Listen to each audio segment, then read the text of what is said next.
Hello everyone and welcome to another video by Liminal Spaces. Today I'm going to do a video I'm sure that we've all seen coming. In fact, I've been excited about this video, but I've also been putting it off because it feels like a text that is really been, because of its popularity, has been covered more than enough times. But it's one that I feel that I love, that I absolutely feel like I need to talk about. Just because I want this channel to be about all the books that I love reading. So, of course, we're talking about Do Androids Dream of Electric Sheep? This is my first Signet edition copy. I don't have even a hardbound book club edition of this.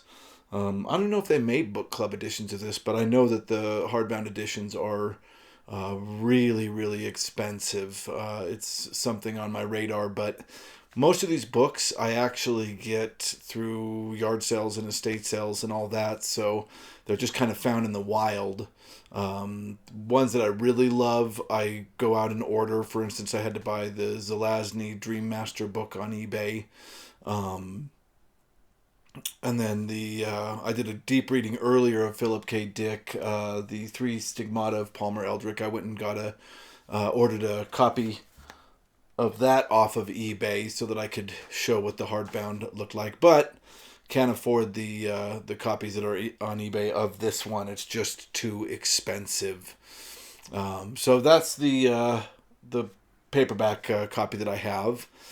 Philip K. Dick is a writer that we have discussed a lot on this channel, so I'm not really going to go over his life at all. If you are interested in knowing more about Philip K. Dick's life, please go back to my deep reading of the Three Stigmatas of Palmer Eldritch, which is on this channel.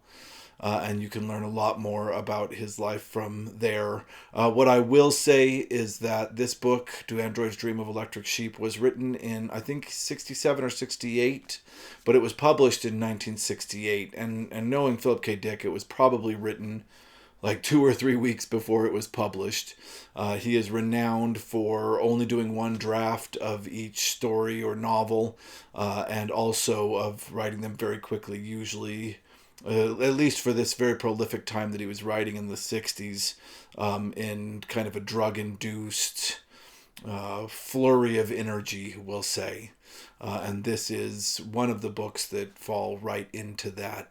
I did find it interesting, doing some research for this book, that many people believe that Philip K. Dick, before this movie or this novel was turned into Blade Runner, was not as popular as he was afterwards. That's obvious. But a lot of people feel that Dick coming to such notoriety after Blade Runner kind of blinded people to a lot of other writers that were doing just as experimental and just as interesting stuff as Dick. But he kind of became the poster child for American new wave science fiction after the movie was made. Dick did die before the movie Blade Runner was released, but he was able to see some rushes of the movie itself, and said that, from what I understand, that he enjoyed what they were looking like. But yeah, unfortunately, he was not alive to see the success that this movie garnered for him, and kind of see himself become the legend that the movie allowed him to become. Now he's one of the most adapted artists in Hollywood. He really is. All right. Do Androids Dream of Electric Sheep? This is the copy I read. I did not want to read my Signet copy, just because when I looked it up, it's worth a good chunk of money. So I just got a reading copy that I had found out and about, and I read this one. I actually read this right before we started this channel in October of last year. I read this. I was visiting my brother, and he had a copy laying around, and I had never read it, so I just grabbed it and read it while I was down there, and it really, really blew my mind. I absolutely loved this book. It's one of my favorite kind of mind-bending sci-fi classics. I really, really enjoyed this book. Just to give a really quick kind of synopsis of what's going on in this, it's set in a post-apocalyptic San Francisco. I believe the year he mentions is 1992. I always love it when we get to look at the years that have come and gone that sci-fi writers have tried to write about and guess what the world would be like. We definitely don't have Android technology in our 1992 that they have in this book, but also we hadn't destroyed ourselves yet, so that's good too. Yeah, in this post-apocalyptic San Francisco, most animal life has been destroyed. Humans have continued to exist, but most of the animals have died out or are extinct. So animals are very rare to come by. The sky is covered in dust and smog and radiation, so much so that people on Earth never get to see the sun. And living on Earth is actually very unhealthy for people. And because of that, all humans that were able to pass IQ tests and were able to show that they weren't suffering from radiation damage have been encouraged to go off world, and most of them have, to other colonies. And one of the things that they try to convince people to go off world with is the creation of these androids that they can have as personal assistants or to help with hard labor and stuff like that. So the android market has gotten huge, and only for off-worlders. Androids are not allowed on Earth. And Rick Deckard is our main character. He is a bounty hunter who retires androids. Basically, androids have a very short lifespan, and sometimes they escape and come to Earth to try to blend in as human to live out the rest of their lifespan without having to do the work that they've been ordered to do. And this is where people like Rick Deckard comes in. These bounty hunters, they have tests that they give to these androids because it is so hard to tell if somebody is an android or a human. So they give these empathy tests, these psychology like empathy tests, to determine if somebody's an android or a human. And if they are an android, Rick Deckard retires them, which is a nice way to say that he kills them. And this story is basically a day in the life, and I think it is one day. Correct me in the comments if I'm wrong, but I think maybe a day and a night. I think he retired. It's the story of him retiring 6 androids in one day, which is incredibly difficult. Nobody's done it before. So it's the story of him retiring these 6 androids and of the problematic relationship he begins to have with his job, the moral quandaries that he goes through as he slowly and methodically retires these 6 androids. So that's the basic plot with no spoilers. It is well worth a read. I want to go over a couple of things that I absolutely loved about the novel. Specifically, and this will be no spoilers, the stuff I'm going to talk about here you find out about pretty early, either in chapter 1 or chapter 2 of the novel. But I want to talk about the fact that Philip K. Dick is in true Dickian form in writing this novel. And what I mean by that is there is a depth and a wit and a humor to the writings of Philip K. Dick that are almost unmatchable in style to anybody else. I don't know anyone that really has taken the mantle of being a Dickian writer and has been able to create prose in the same way that he does. And let me give some examples of what I mean by this. And I'm just going to talk about the opening of the novel. It's absolutely incredible. Deckard is a bounty hunter. He's married to a woman named Iran, who is a stay-at-home wife. They own an electronic sheep. They used to own a real sheep, but it died from some illness they couldn't understand. And they're both pretty sad about this. But when they wake up, they have this huge conversation about this household object that everybody has called a mood organ. And what this mood organ does is gives you injections of medicine, I think, that will control how your mood is for that day. And it is hilarious, the way that they are discussing these. He says, I've got to follow my mood, and he tries to have a creative energy so that he can go to work, and a creative kind of open energy so that he can think critically at work.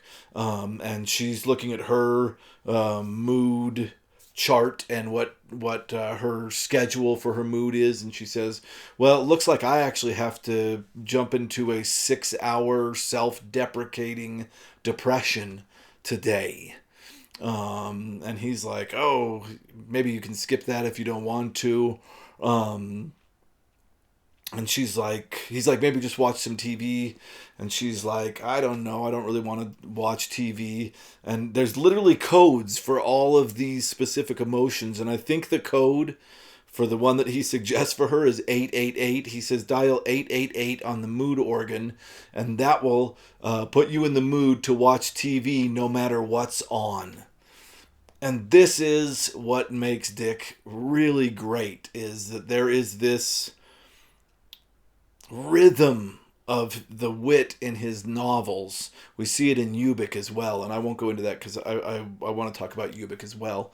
But we see this kind of rhythmic wit where we're thrown in a world we don't understand at all. When you first open this book, the first chapter is super confusing, but when you start going with it, and realizing that everything will make sense as you go, you just have to get used to all these new inventions that Dick is showing you. Once you start to go with that flow, the flow is incredible. I keep saying there's a humor to this concept of the mood organ, but there's also a sadness to it, an artificiality, where we don't even control our own moods anymore, right? And this is the kind of depth and the darkness that Dick puts in his books, along with this very witty, fast-paced writing style. And I think that's what really makes him shine, and makes him stick out as one of the best new wave writers of the time.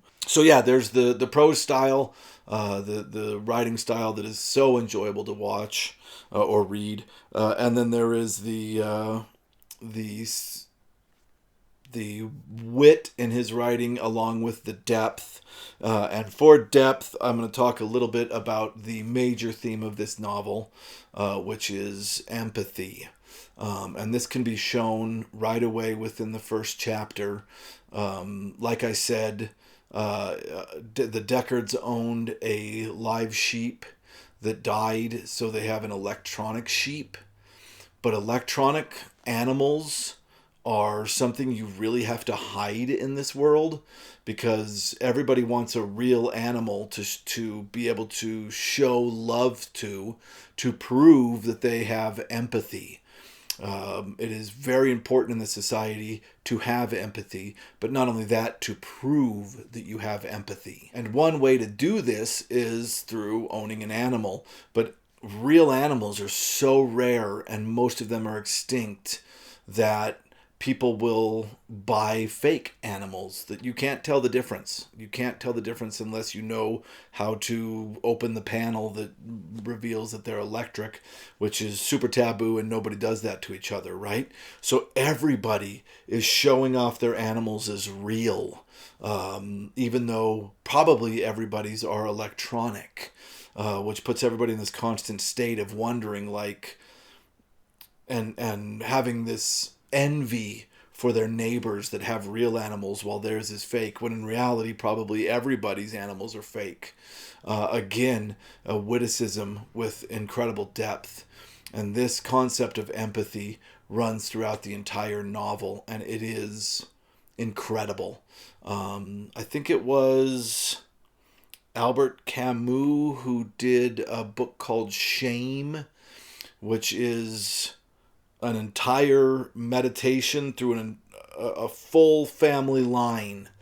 I haven't read this in a long time, but it follows a family generation after generation and looks at how they each specifically deal with shame. Like one person in the family has no shame, period. Another person is completely smashed down by shame. Uh, this, Do Androids Dream of Electric Sheep, I feel like is similar to that in that every chapter, every character, all of it is a meditation on empathy. And that is what makes it such an enjoyable read. There's so much more to get into this, but I'm going to leave this here and just say right off the bat, this is absolutely a novel you should read if you love mind-bending science fiction, and I'm going to assume that most of you already have. I know recommending this book is nothing new to these kind of channels. It's kind of the obvious go-to recommendation of this kind of book. But the reason it's recommended it so much is because of how good it is. So, yeah, if you haven't read it, jump out there, grab it, and read it. It is wonderful, and you will really love it. Obviously, I would give this a 10 out of 10 easily. It's one of my favorite books of all time. I know I keep just doing my favorite books. I think I've done some books that I didn't like as much just because I'm reading through new stuff as we go. But most of the time, of course, I pick books that I really love to talk about. I'll run out of those pretty quick and start diving into new territory pretty quickly, of course.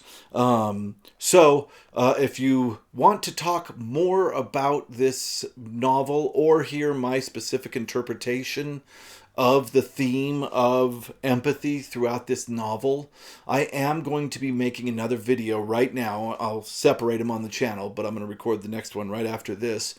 So look forward. I will try to post it either Saturday or Sunday or the next couple of days. But yeah, look a couple videos forward into the channel and you should see my deep read on this novel. So if you would like to hear my specific interpretation, go ahead and look for that. All right. If you liked this video, please click like. And if you like this kind of content, please click subscribe. We're going to keep doing this into the foreseeable future. Thank you very much for watching to the end.